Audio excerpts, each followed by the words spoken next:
뉴스의 진수를 보여주는 인터뷰 뉴진수.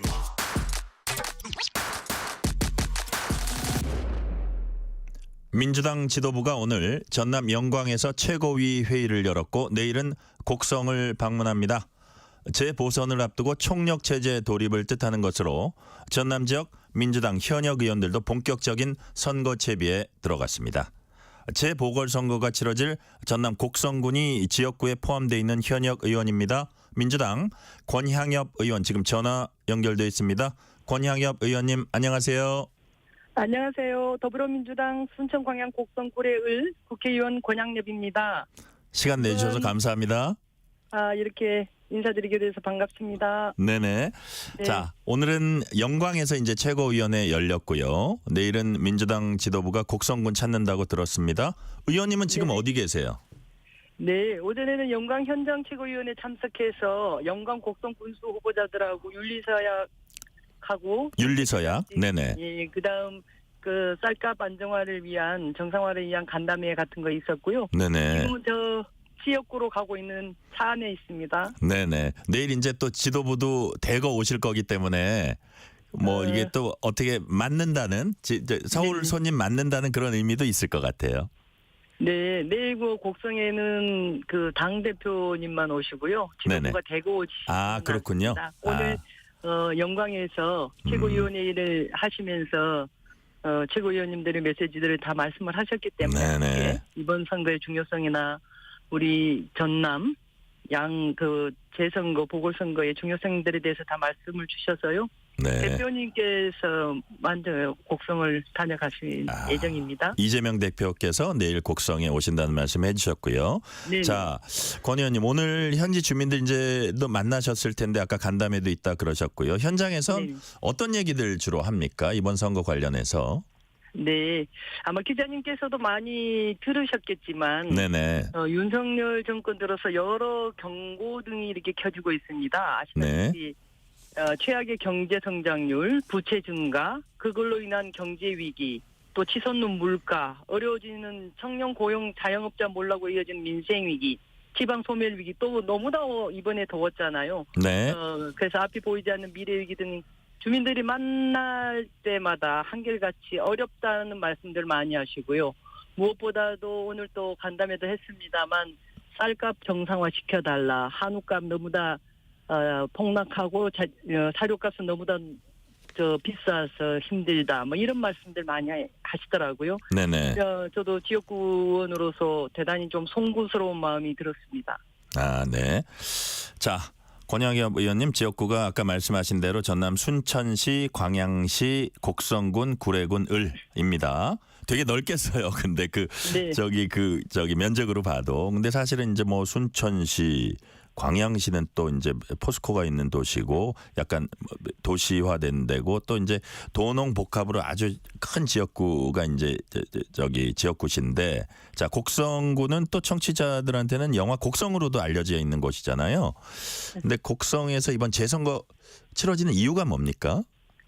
네, 살짝 오해의 소지가 영화 네네. 곡성을 많이 아시지만 사실은 곡성하면 세계 장미 축제도 열리고 예. 정진강 기차 마을도 유명하고 전국에서 가장 맛있는 당도도 높은 멜론도 많이 나고 하는 곳이거든요. 네. 청취자분들께서 많이 참고해 주셨으면 하고 지금 말씀 잘하셨습니다. 네네.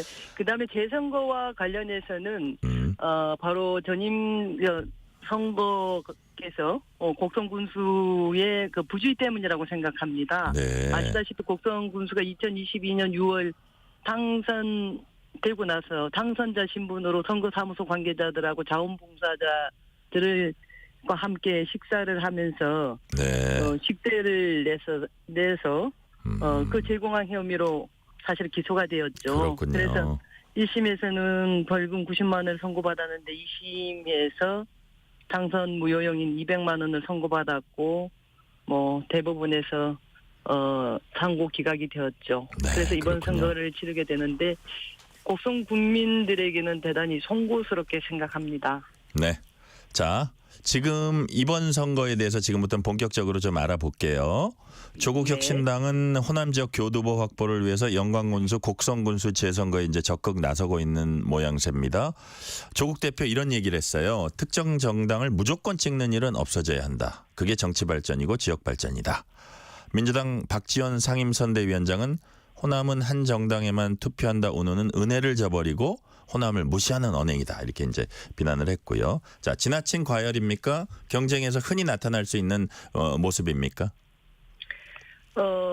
지나친 과열이라기보다는 뭐 선거에서 흔히 나타날 수 있는 그러한 그 발언들이라고 보는데 네네. 민심은 곧 천심이라고 했습니다. 유권자의 마음이 곧 하늘의 마음인데 자꾸 당대당 대결로 비춰지는 것 같아서 저는 지역위원장으로 대단히 안타깝습니다. 아, 그래요? 이번 선거는 군수를 뽑는 선거입니다. 곡성에 봉사하고 곡성에 주민들이 행복한 곡성을 만들기 위해서 네. 새로운 일꾼을 뽑는 그런 선거입니다. 저는 우리 더불어민주당 현재 지역위원장으로서 우리 당 후보가 후보를 잘 당선시켜서 분정을 잘 이끌어갈 수 있도록 입법, 예산 지원 등에 대해서 최선을 다할 것이고요. 네. 또 전남 도정의 도움도 받아야 되고 중앙의 도움도 받아 있어야 되는 거 아니겠습니까? 지역 발전을 위해서. 네네. 그래서 입법과 행정이 시너지 효과를 낼 수 있도록 이를 위해서 우리 더불어민주당 후보가 반드시 당선될 수 있도록 최선을 다하겠습니다. 네, 의원님, 그 조국혁신당은 주요 인사들 뭐 대표를 포함해서요, 주요 인사들이 현재 집구해 놓고 바닥 민심 훑고 있다 이런 얘기를 이제 스스로들 많이 했고 뭐 본회의에 참석했니 안 했니 이런 얘기도 최근에 좀 나왔었는데 어떻게 보면 조국혁신당이 초반에 너무 적극적으로 나오니까 민주당도 좀 더 바짝 신경 쓰는 그런 측면도 없지 않아 있나 그렇게 보이는데 어떻습니까?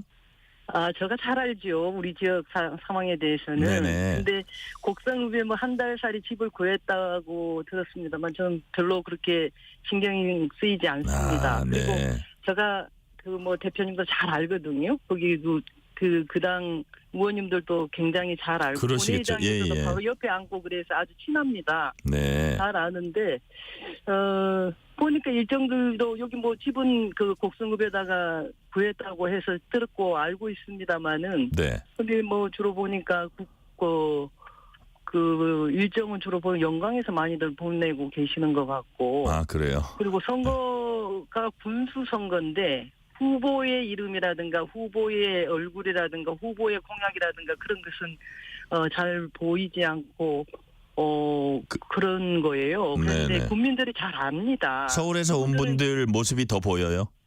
아니죠. 네네. 잘 안 보이죠. 그분들도 잘 안 보이는데 제가 굉장히 어제도 오전 오후 계속 있었고 한밤중에까지도 거기 있었고 네. 자주 가죠. 저도. 그런데 그분들은 한 달을 지내다가 가실 수는 있지만 네. 곡성을 잘 알고 곡성 국민들의 민생을 책임질 능력이 있다고는 보지 않죠. 곡성 네. 국민들이 잘 판단을 하실 것이고요. 네. 예, 저희는 최선을 다해서 곡성 국민들에게 희망을 심어드리기 위해서 최선을 다할 것입니다. 요 대목에서 요 질문 짧게 한번 해볼게요. 그러니까 이분들 아까 이제 지역 일꾼을 뽑는 선거다 이제 말씀을 하셨잖아요. 지역을 네네. 이제 활성화시키고 이런 분을 뽑는 선거인데 예를 들어서 지금 조국혁신당의 주요 인사들이 그 조금 더 중장기적인 어떤 행보를 위해서 내려와 있는 거 아니냐 이런 또 분석을 하는 분들도 있어요. 그 부분은 어떻게 보세요? 그렇게 분석해 볼 수는 있지만 지금 대선이 아니지 않습니까? 네네. 그리고 이미지 선거, 토란밭에 가서 이렇게 사진도 찍고 이런 거 하시던데요. 네네. 그런 이미지 선거로 군수 후보를 당선시킬 수 있다. 그렇게 보지 않죠. 네. 자, 국민들은 생활 정치를 필요로 합니다. 생활 정치 필요로 하고. 말씀을 드렸지만 굉장히 많이 어려워들 하고 있지요. 네네, 그렇군요. 자, 생활 정치 필요하고 지역 일꾼 뽑는 선거다 거듭 강조하셨는데 이제 선거 3주 넘게 남았으니까 선거 때까지 이제 민심 추이는 봐야 될 것 같아요. 근데 네. 권양엽 의원님 보시기에 이번에 선거가 치러지는 호남 민심 어디에 있다고 보십니까? 이번에 치러지는 호남 민심은 네. 뭐니 해도 지금 현재 우리가 지난번 총선에서도 민주당이 압승을 하고 국민들은 윤석열 정부의 심판을 내렸다고 봅니다. 그런데 국정기조라든가 조금 더 달라지지 않는 그런 것을 보면서 국민들은 굉장히 화가 나 있다고 저는 생각을 해요. 그래서 그런 부분에 대해서 분명하게 대안이 되어줄 그런 세력이 어디인지, 그리고 다음 정권 교체를 에 대한 그 분위기가 훨씬 더 높아지고 있다고 봅니다. 그런 차원에서 이번에 곡성군수 선거라든가 영광 선거에 있어서도 민생도 챙기지만 사실은 확실하게 그렇게 윤석열 정부의 잘못을 바로잡을 수 있은, 바로잡고 대한민국을 바로 세울 수 있는 그 세력이 어딘지를 주민들은 선택하리라고 봅니다. 네. 저희는 지금 권양엽 민주당 의원과 얘기 나누고 있습니다. 권양엽 의원은 지역구가 전남 순천시, 광양시, 곡성군, 구례군, 을입니다. 다음 질문 드릴게요. 자, 의원님, 부산 네. 금정구청장 이것도 이번 재보궐선거에 들어 있잖아요. 네네. 여기 선거를 두고는 민주당과 조국혁신당이 단일화 저울질을 하고 있다 이런 관측도 나오고 오늘도 또 관련 기사들이 계속 나오더라고요. 실제로 의원님 보시기에 단일화될 가능성 얼마나 있다고 보세요?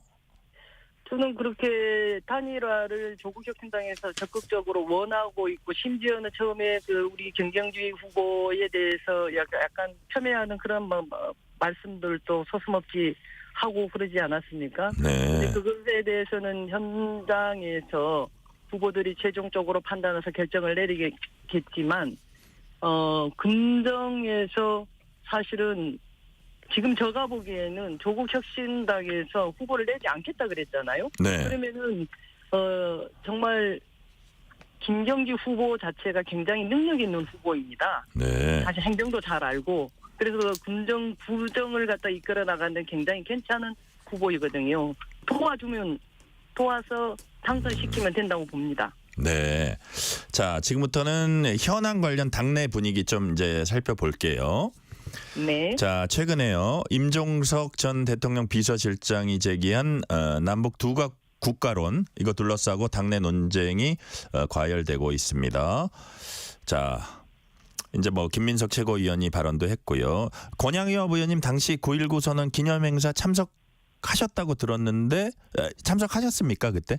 네, 9월 19일은 제가 그 당일에 국회 본회의 일정이 있어가지고 현장에 가지를 못했습니다. 광주에서 있었을 때 아마 광주 평화회의 때 그 말씀이 있었던 걸로 제가 언론을 통해서 저도 이렇게 소식을 접했습니다. 언론 통해서 보셨군요. 네, 예. 그 행사장 9월 19일 날 그 행사장에 제가 참석을 못했습니다. 못하셨고요. 자, 그렇다면 이제 얘기는 들으셨고 어떤 내용인지 아시고 당내에서 이제 좀 뭐 이렇게 서로 이제 다른 의견으로 얘기를 하고 있는 거 아실 텐데 권양엽 네. 의원님께서는 임종석 전 실장 발언 어떻게 받아들이세요? 네, 9.19 평양 공동선언을 기념해서 한 그 한반도 평화를 위한 다양한 의제를 논의하는 그 자리에서 나온 얘기인데, 네네. 어디까지나 한반도 평화를 염두에 두고 자신의 개인적인 생각을 밝힌 게 아닐까 하는 생각을 합니다.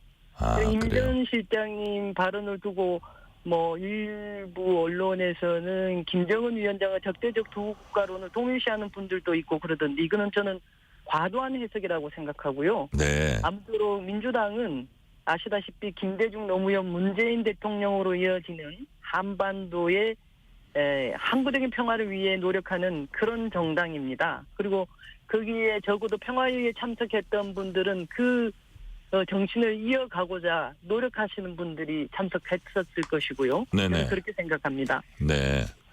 자, 이게 이제 뭐 민주당 의원들끼리 어떤 그 뭐 단톡방이나 이런 게 있을 거고요. 뭐 또 의원님이 또 당원들하고의 어떤 단톡방도 있고 그럴 텐데 의원들 사이에서 이거 두고 좀 단톡방에서 이런저런 의견이 오고 가고 그러지 않았습니까? 어땠습니까? 글쎄, 뭐 단톡방에서 저 임 전 실장님 말이 맞다 틀리다 네. 통일에 대해서 민주당 의원들이 개개인의 생각이 서로 공유할 수 있다고 저는 생각합니다. 네. 그동안 여태 대통령들께서 쌓아오신 통일을 위한 포석을 무너뜨리면서 한반도에 불안감을 조성하고 있는 지금 현 윤석열 정부의 통일 정책 바로잡기 더 문제이지 않아요? 이것을 바로잡기 위한 통일에 대한 다양한 논의가 필요한 그런 시점이라고 저는 생각을 합니다. 네네. 자, 이 임 전 실장이 얘기를 한 다음에 이제 그 어떻게 보면 그 DJ 김대중 전 대통령 때 이제 발탁이 돼서 정치를 시작한 분들이 주로 이제 발언을 많이 했는데 뭐 김민석 의원도 그렇긴 한데요. 박지원 의원, 뭐 정동영 의원 이런 분들도 상당히 이제 비판적인 말씀을 했고요. 여권에선 뭐 김정은 위원장의 적대적 두 국가론과 이제 연계를 한 동시에 탈북민 중심으로 한 통일 운동에 찬물 끼얹는 행보가 아니냐. 여권은 그렇게 비판 뭐 한다고 치고, 근데 야권에서도 여기에 대한 이제 비판이 많이 나오는데 그 김민석 최고위원이 좀 적극적으로 이렇게 반박이랄까 임 전 실장 발언에 대해서 비판적인 얘기를 하는 거 보니까 이게 민주당 전체 입장인 거를 약간 경계하는 그런 행보가 아닌가 이런 해석도 있어요. 그 어떻게 보세요, 이 부분은? 글쎄요. 저는 이번 그 임 전 실장님의 말씀이 여러 탈북민들께 큰 심려를 끼친 것 같아 안타깝고 좀 송구스럽게 생각합니다. 누구도 남북 양쪽에 흩어진 가족들을 서로 외국인으로 만들 권리는 없는 것 아니겠습니까? 네네. 다만 통일에 찬물을 끼얹는 것으로 치면 윤석열 정권이 한반도로 둘러싼 국제 정세를 더욱 얼어붙게 만들고 있는 현실을 지적하지 않을 수 없습니다. 아시다시피 현 정부 들어서 9.19 군사합의가 파기됐죠. 한반도 비핵화 논의는 또 실종되었죠. 그리고 우리 국민은 하루가 멀다 하고 날아오는 북한의 오물풍선과 미사일 발사 실험 때문에 매일매일 불안에 떨고 있습니다. 이러한 가운데 오로지 힘에 의한 평화만 강조하고 있는 윤석열 정부의 통일관이 더 걱정이고 더 우려스러운 거 아니겠습니까? 이런 점에 대해서는 사실은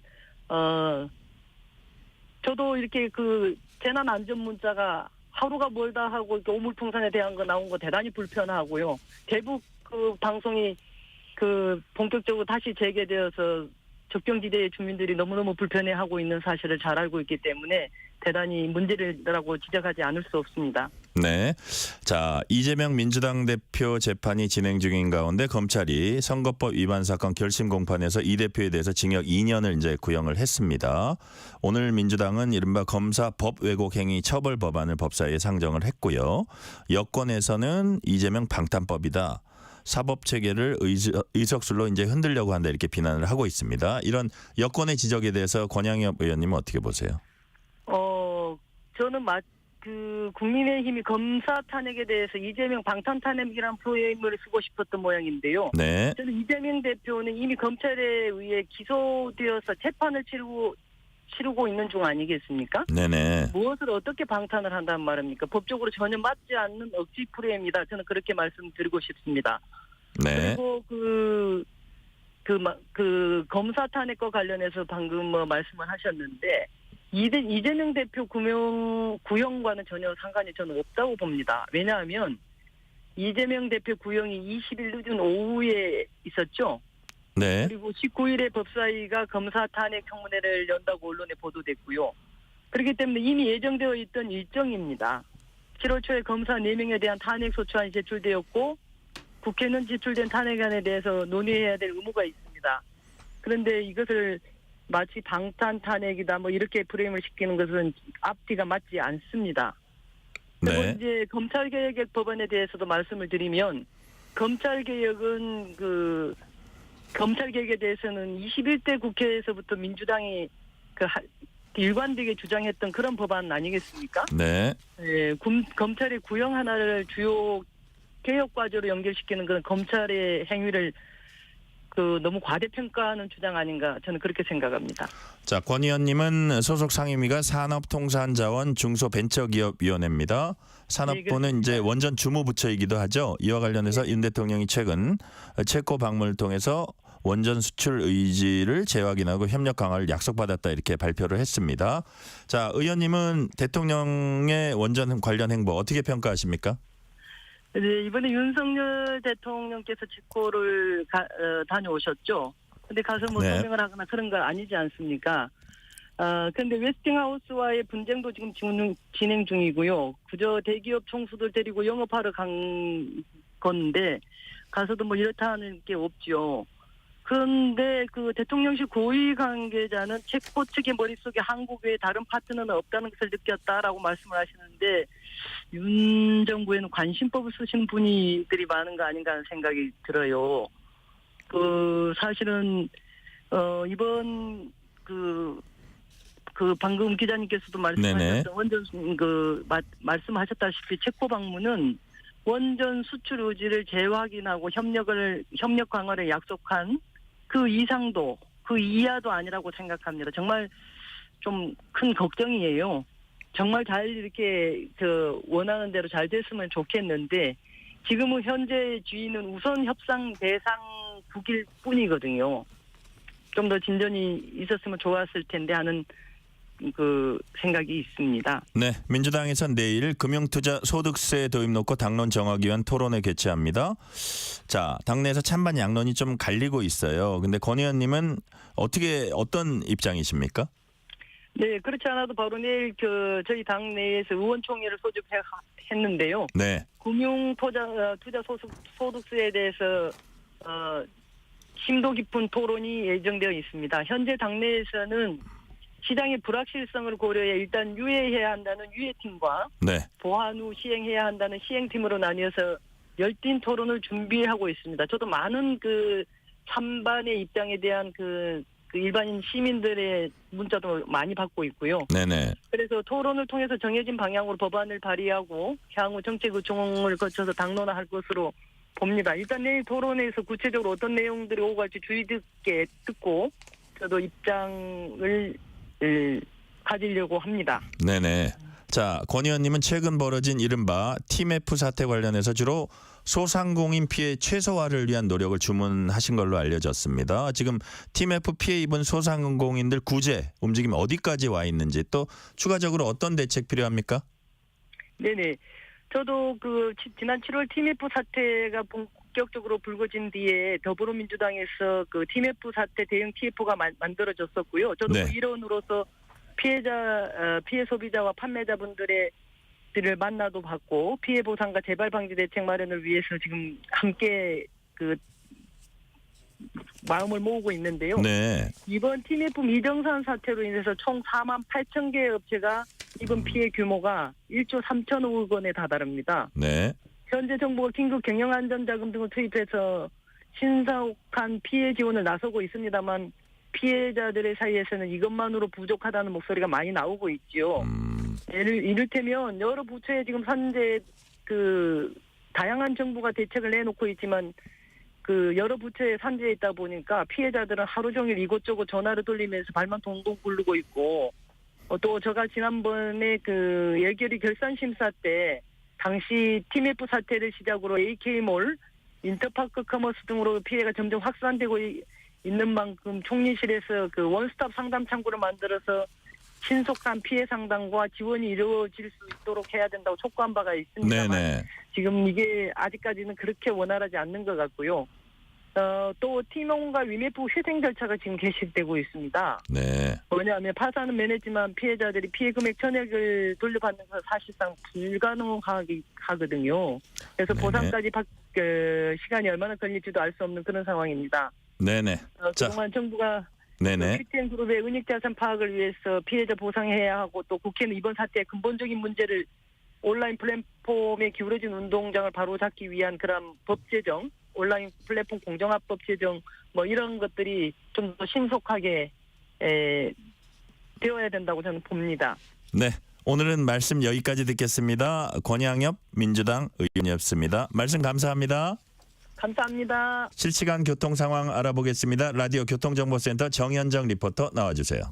네, 월요일 퇴근길 계속되고 있습니다. 먼저 경부고속도로인데요. 서울 방향으로